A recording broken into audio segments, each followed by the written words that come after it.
নমস্কাৰ, মই বৰ্তমান উপস্থিত আছোঁ তিনিচুকীয়া জিলাৰ ইটাখুলি চাহ বাগিচাত। ইটাখুলি চাহ বাগিচাৰ যি খেলপথাৰতে আমি আহি দেখিবলৈ পাইছিলোঁ ইয়াৰ ৰাইজৰ উৎসৱ উদযাপন কৰিছে তেখেতসকলে। আমি কেইবাখনো স্কুলৰ শিক্ষক শিক্ষয়িত্ৰী ছাত্ৰ ছাত্ৰী আহি উপস্থিত হৈছে।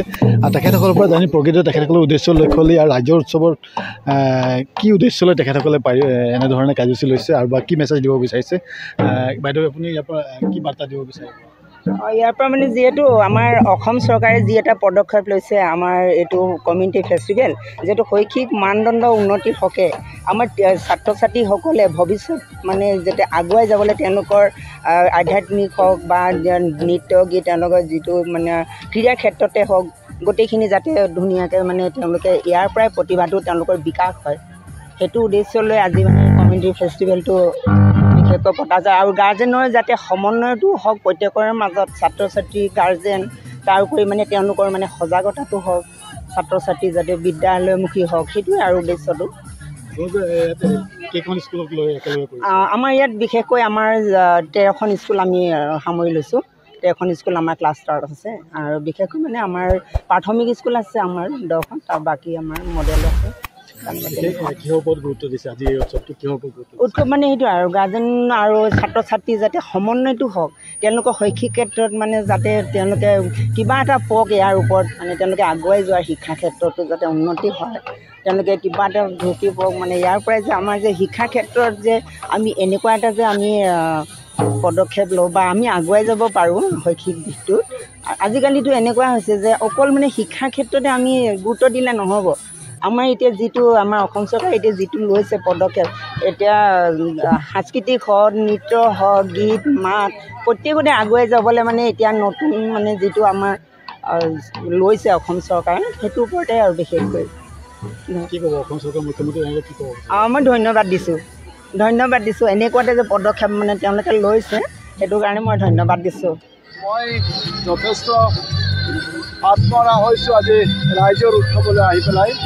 আজি এইখন ইটাখুলি প্ৰাথমিক বিদ্যালয়ৰ লগতে আশে পাশে থকা কেইবাখনো আমাৰ হাইস্কুল আৰু এম ই স্কুলৰ লগতে প্ৰাথমিক বিদ্যালয়ৰ ছাত্ৰ ছাত্ৰীসকলে আজি তেওঁলোকৰ প্ৰতিভাক বিকশিত কৰিবৰ কাৰণে আজি আমাৰ শিক্ষা বিভাগে যি এই উৎসৱৰ আয়োজন কৰিছে, খুব সুন্দৰভাৱে তেওঁলোকে আয়োজন কৰিছে। প্ৰত্যেকটো ছাত্ৰ ছাত্ৰীয়ে খুব আন্তৰিকতাৰে ইয়াত অংশগ্ৰহণ কৰি তেওঁলোকৰ যিবিলাক প্ৰতিভা আছে ইয়াক বিকাশৰ কাৰণে তেওঁলোকে নিজে চেষ্টা কৰিছে। বিভিন্ন ধৰণৰ সা সৰঞ্জাম তেওঁলোকে নিজে হাতেৰে বনাই পেলাই ইয়াত প্ৰদৰ্শনী লগাইছে। লগতে তেওঁলোকে বিভিন্ন গীত মাতেৰে তেওঁলোকে আজি অতি সুন্দৰ তেওঁলোকে মানে ইয়াতে কাৰ্যসূচী পৰিৱেশন কৰিছে। আৰু মই নিশ্চিতভাৱে আশা কৰিব পাৰি যে এনেধৰণৰ কাৰ্যসূচীবিলাকে আমাৰ যথেষ্ট আমাৰ এই ছাত্ৰ ছাত্ৰীসকলৰ বাবে সহায়ক হ'ব আৰু তেওঁলোকে ভৱিষ্যত শিক্ষা জীৱনটো আৰু শক্তিশালীভাৱে আগুৱাই লৈ যাবৰ কাৰণে সক্ষম হ'ব। তাৰ লগতে আমাৰ অভিভাৱকসকলেও নিশ্চিতভাৱে ইয়াৰ পৰা এটা প্ৰেৰণা পাব যে তেওঁলোকৰ যিসকল ল'ৰা ছোৱালী পঢ়া শুনা কৰি আছে, তেওঁলোকৰ মাজত কিমান প্ৰতিভা লুকাই আছে, এই কথাখিনি যাতে মাক দেউতাকসকলে উপলব্ধি কৰিব, তেওঁলোকৰ নিশ্চয় নিজৰ ল'ৰা ছোৱালীৰ প্ৰতি আৰু দুগুণা তেওঁলোকে ধ্যান দিব পঢ়া শুনাৰ ক্ষেত্ৰত।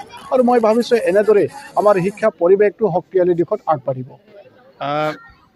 এতিয়া ৰাইজৰ উৎসৱ অনুষ্ঠানটো ইয়াত আজি ইটাখুলি চাহ বাগিচা প্ৰাথমিক বিদ্যালয়ত আয়োজন কৰা হৈছে। ইয়াৰ উদ্দেশ্যটো হৈছে যে মানে প্ৰাথমিক শিক্ষা সাৰ্বজনীন কৰা। এতিয়া দেখা যায় যে চাহ বাগিচা অঞ্চলৰ মানে শিশুসকলে প্ৰায় স্কুললৈ আহিব নিবিচাৰে। ইয়াৰ দ্বাৰা আমি ছাত্ৰ ছাত্ৰীসকলক অভিভাৱকসকলক সজাগ কৰিব বিচাৰিছোঁ যে ছাত্ৰ ছাত্ৰীসকলক স্কুললৈ পঠিয়াব লাগে। স্কুলৰ যিখিনি সুবিধা আছে সেই সম্পৰ্কে আমি তেওঁলোকক সজাগ কৰি পেলাই TLM আপোনালোকে দেখিছে TLM বিলাক দেখুওৱা হৈছে। ইয়াৰ পৰা ছাত্ৰ ছাত্ৰীসকলে যাতে স্কুললৈ আহিবলৈ আকৰ্ষিত হয়, সেইকাৰণে তেওঁলোকে আমি এইটো কৰিব বিচাৰিছোঁ। আৰু ৰাইজৰ সহায় সহযোগিতাৰ লগতে আমি স্কুলৰ ছাত্ৰ ছাত্ৰীসকলৰ লগতে স্কুলখন আমি সামগ্ৰিকভাৱে আগবঢ়াই লৈ যাব পাৰিম। সেই উদ্দেশ্যে সমগ্ৰ শিক্ষা অসমৰ এইটো এটা কাৰ্যসূচী তেনেকৈ লৈছে প্ৰতি স্কুলবিলাকৰ মানে এনেকৈ ৰাইজৰ উৎসৱ পাতিবৰ কাৰণে, যাতে ৰাইজৰ মাজত সজাগতা সৃষ্টি হয় আৰু ল'ৰা ছোৱালীবিলাক তেওঁলোকে স্কুললৈ পঠায়। আৰু মানে বিদ্যালয়ৰ লগত ৰাইজক মানে যোগ কৰিব বিচাৰি আছোঁ, যাতে তেওঁলোকে মানে বিদ্যালয়ৰ প্ৰতি আকৃষ্ট হয়, আহে বিদ্যালয়লৈ আৰু ল'ৰা ছোৱালীক মানে পঢ়াত মানে মনোগ্ৰাহী কৰিব পাৰিব। ইতিমধ্যে আমাৰ ৰাজ্য উৎসৱৰ যিগৰাকী সভাপতি দায়িত্বত আছে উদযাপন সমিতিৰ, তেখেতৰ পৰা আমি জানিম তেখেতে ইয়াৰ পৰা কি বাৰ্তা দিব বিচাৰিব। মই প্ৰথমতে পোহৰ চেনেলক ধন্যবাদ জ্ঞাপন কৰিছোঁ। আৰু এইটো আমাৰ ৰাইজৰ উৎসৱ মানে শিক্ষা বিভাগৰ এটা প্ৰয়াস যিটো শিক্ষাটো মানে সৰ্বজনীন কৰাৰ অৰ্থে চৰকাৰে এটা নতুন পদক্ষেপ লৈছে। ৰাইজৰ উৎসৱ যিটো আমাৰ বিভিন্ন ক্লাষ্টাৰত মানে পাতি আহিছে আৰু আমাৰ ইটাখুলি ক্লাষ্টাৰটো ইটাখুলি চাহ বাগিচা প্ৰাথমিক বিদ্যালয়ৰ সৌজন্যত আৰু আমাৰ ইটাখুলি ক্লাষ্টাৰৰ 13খন বিদ্যালয়ৰ শিক্ষক শিক্ষয়িত্ৰীসকলৰ সহযোগত মানে আমি ইয়াত আজি অনুষ্ঠিত কৰিছোঁ। আমি আশা কৰিছোঁ যে এনেকুৱা ৰাইজৰ উৎসৱবিলাকত যিটো মানুহ আহি তেখেতসকলে বুজক আৰু যিবিলাক ল'ৰা ছোৱালী এতিয়াও স্কুলৰ পৰা আঁতৰত আছে বা যিবিলাক ড্ৰপ আউট চিলড্ৰেন আছে তেওঁলোকৰ গাৰ্জেনবিলাক আকৌ স্কুলত নামভৰ্তি যাতে কৰে সেইটো কাৰণে আমি আশা কৰিছোঁ। ইয়াত আপোনালোকে আজি বিশেষ গুৰুত্ব কিহৰ ওপৰত দিছে? বিশেষ গুৰুত্ব আমি শিক্ষাৰ ওপৰতে দিছোঁ আৰু আগন্তুক গুণোৎসৱৰ বাবেও আমি এইটো হোৱাৰ কাৰণে ভাল পাইছোঁ। বিশেষ নকওঁ, ইমানটো মই বিদায় লৈছোঁ। ভিডিঅ'টো ভাল লাগিলে লাইক শ্বেয়াৰ কৰিবলৈ আশা ৰাখি বিদায় লৈছোঁ। ধন্যবাদ।